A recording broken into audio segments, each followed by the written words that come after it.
মানুষ নির্বাচন নিয়ে ব্যস্ত, একদল নির্বাচনের প্রত্যাশায় আশায় পাগল হয়ে গেছে, আর একদল সংস্কারের কথা বলতেছে।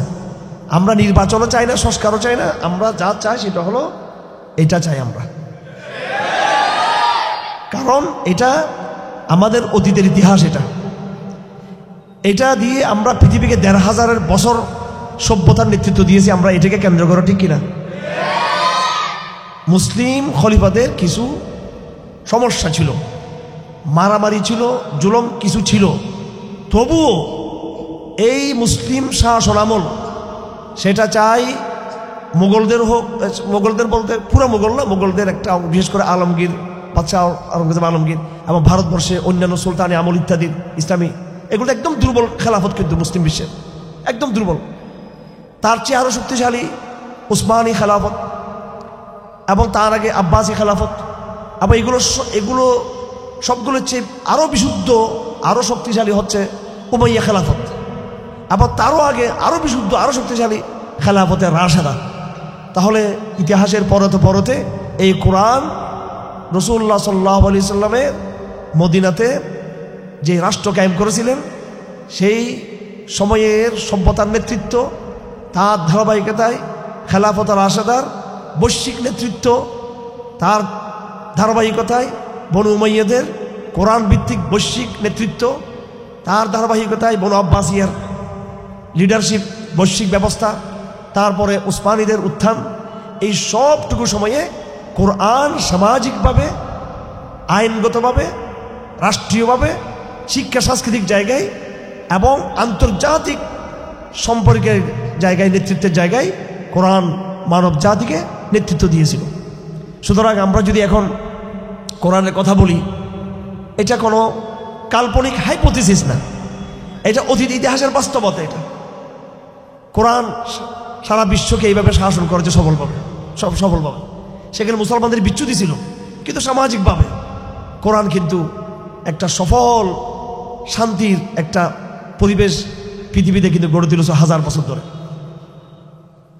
মুহাম্মদ আসাদ তিনি তার বই ইসলাম অ্যাট দ্য ক্রস রোড, এটা বাংলাতে পাওয়া যায়, সংঘাতের মুখে ইসলাম, এই বই তিনি লিখেছেন যে কোনো রাজা, কোনো সভ্যতা পৃথিবীর কোনো জায়গায় কোনো সময় ইতিহাসের 200-300 বছরের বেশি তারা এক নাগারা তারা শাসন করতে পারে নাই,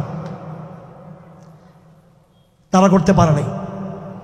যত বড় বড় সামরিক আলেকজান্ডার বা অমুক তমুকের কথা বলা হোক, তারা পৃথিবীকে তাদের শাসন বা তাদের ধারাবাহিকতায় পৃথিবীকে, ওই সাম্রাজ্যগুলো লাগাতার পৃথিবীকে দীর্ঘ সময় শাসন করতে পারে নাই।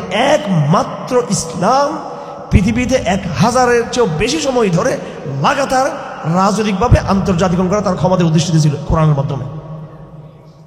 এটা ইসলাম, এবং ওই ইসলামটাই কিন্তু আবার এই টু রাইজিং, এটা উত্থানের দিকে যাচ্ছে ইসলাম, আলামতগুলো স্পষ্ট। তো যে কোরআন আমাদের অতীত, সে কোরআন ইনশাল্লাহ আমাদের ভবিষ্যৎ বিনির্মাণ করবে, সেটা আমরা আমাদের ইতিহাসের জায়গা থেকেই আমরা সাহস করে বলতে পারি ইনশাআল্লাহ আজিজ। আমি আপনাদেরকে কোরআনে কারীমের কিছু আয়াত তেলাওয়াত করেছিলাম, আনুষ্ঠানিকভাবে ইনশাআল্লাহ আমি আল কোরআন দ্বারা শুরু করব।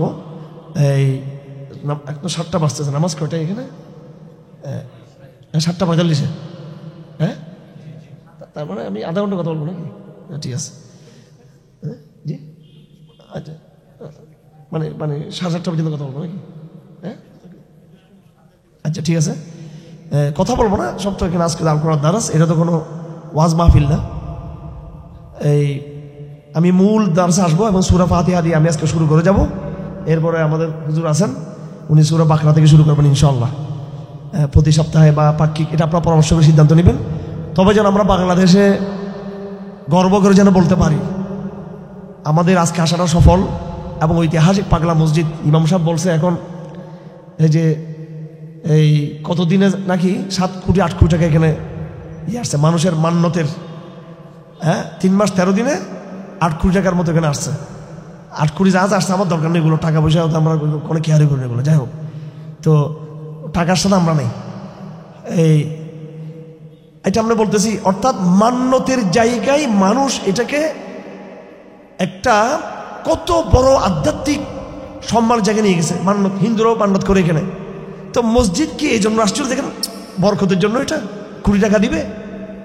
অথচ এই পাগলা মসজিদের এত শক্তিশালী অর্থনৈতিক কাঠামো, এই মসজিদের চেয়ে ডিসি সাহেবের অফিসের সামাজিক গুরুত্বটা কিন্তু বেশি, এসপির অফিসের রাজনৈতিক গুরুত্বটা কিন্তু বেশি, এমনকি একটা কলেজের দাপটটা কিন্তু সমাজে বেশি। অথচ আল্লাহর ঘর এই মসজিদকে মানুষ জাস্ট মান্নত টান্ন দিয়ে বিভিন্ন নাম দিয়ে তারা শুধু আধ্যাত্মিক জায়গায় তারা এটাকে সীমাবদ্ধ করে রেখেছে। তার কোনো লিডারশিপ নাই, জীবন ব্যবস্থায় তার কোনো প্রভাব নেই, নেতৃত্বের জায়গার মধ্যে এটা নাই। এটা সেকুলার বিদ্যমান কাঠামোতে গোলামি এবং তাবাদের ভিতর দিয়ে আরও 10টা প্রতিষ্ঠানের মতো পরিচালিত একটা প্রতিষ্ঠান, নিরহ একটা প্রতিষ্ঠান। এটা মসজিদ তো তার নিরহ চরিত্রের জন্য আসে নাই। মসজিদকে আল্লাহ পাক সুবহানাহু ওয়া তাআলা দুনিয়াতে প্রথম পাঠিয়েছেন আনুষ্ঠানিকভাবে। ইব্রাহিম আলাইহিস সালাম যখন এটা আবিষ্কার করেন, তখন তিনি সেখানে কি দোয়া করেছিলেন? 1 নম্বর, আউযু বিল্লাহি মিনাশ শাইতানির রাজীম, রব্বানা তাকাব্বাল মিন্না ইন্নাকা আনতাস সামিউল আলিম। প্রথমে দোয়া করছে, হায় আল্লাহ আপনি এটাকে কবুল করুন। তারপরে রব্বানা ওয়াজআলনা মুসলিমাইন লাকা ওয়া মিন যুররিয়াতিনা উম্মাতান মুসলিমাতান লাক ওয়া আরিনা মানাসিকানা ওয়া তুব আলাইনা ইন্নাকা আনতাত তাওয়াবুর রহিম। হে আল্লাহ, আপনি মসজিদ কেন্দ্রিক আমাকে, আমার সন্তানদেরকে পরবর্তী একটা প্রজন্ম গড়ে তুলুন, মসজিদ কেন্দ্রিক প্রজন্ম গড়ে তুলুন। রব্বানা ওয়াজআলনা মুসলিমাইন লাক ওয়া মিন যুররিয়াতিনা উম্মাতান মুসলিমাতান লাক, আমার সন্তান বা আমাদের প্রজন্মের ভিতর থেকে আপনি একটা বিরাট একটা কাফেলা তৈরি করুন। তো যে মসজিদ এরকম প্রজন্ম গড়ে তুলবে না, এটা ব্যর্থ মিশন। তারপর 3 নম্বর কি দোয়া করছেন আল্লাহ রাসূল?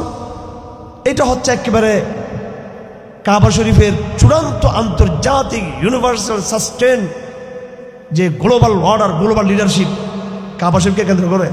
এটা ইব্রাহিম আলাইহিস সালামের দোয়ার 3 নম্বর অংশ। 3 নম্বর জায়গায় তিনি বলেন, একদম ধারাবাহিক দোয়ার মধ্যে সূরা বাকরাতে আছে, রব্বানা ওয়াবাস ফীহিম রাসূলাম মিনহুম ইয়াতলু আলাইহিম আয়াতিহি ওয়া ইউযাক্কিহিম ওয়া ইউআল্লিমুল কিতাবা ওয়াল হিকমাতা ওয়া ইউযাক্কিহিম ইন্নাকা আনতাল আজিজুল হাকীম। হে আল্লাহ, আপনি এই মক্কা নগরীতে, এই কাবা শরীফের এই জায়গায় একজন রসুলকে আপনি পাঠান, যেই দোয়া দেখেন 1000 বছর পর আল্লাহ কবুল করে পাঠিয়েছেন রসুলকে। তিনি কে? বিশ্বনেতা মুহাম্মদ মুস্তাফা সাল্লাল্লাহু আলাইহি ওয়াসাল্লাম। তিনি দুনিয়াতে আসলেন এবং দোয়াটা কার? ইব্রাহিমের।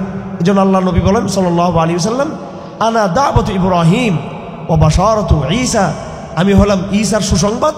ইনজিলে আমার আগমনের সুসংবাদ আছে, আর আমার আব্বা ইব্রাহিম আমার জন্য দোয়া করে গেছেন।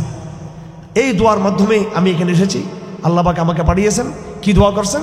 হে রব, ওয়াবাস ফীহিম রাসূলাম মিনহুম, আপনি একজন রসুলকে এখানে পাঠান, এই মক্কা নগরীতে, এই সভ্য নগরীতে পাঠান। সে উনি কি করবে? উনি কি করবে? ইয়াতলু আলাইহিম আয়াতিহি ওয়া ইউআল্লিমুল কিতাবা ওয়াল হিকমা ওয়া ইউযাক্কিহিম, শিক্ষা, সংস্কৃতি, আকীদা, ঈমান, তাওহীদ, শরীয়তের বিধান, এগুলোর মাধ্যমে একটা সভ্য জাতি তিনি বিনির্মাণ করবেন।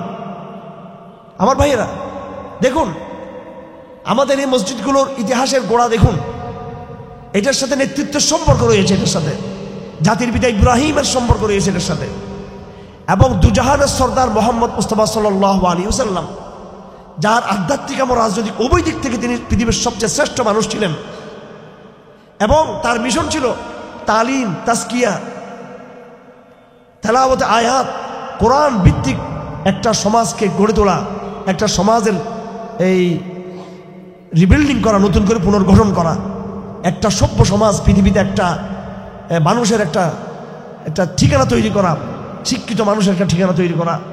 এটা কিন্তু এই মসজিদকে কেন্দ্র করে হয়েছিল। সুতরাং আপনাদের আমাদের আজকের সংগ্রাম হতে হবে মসজিদগুলোকে আবাদ করা।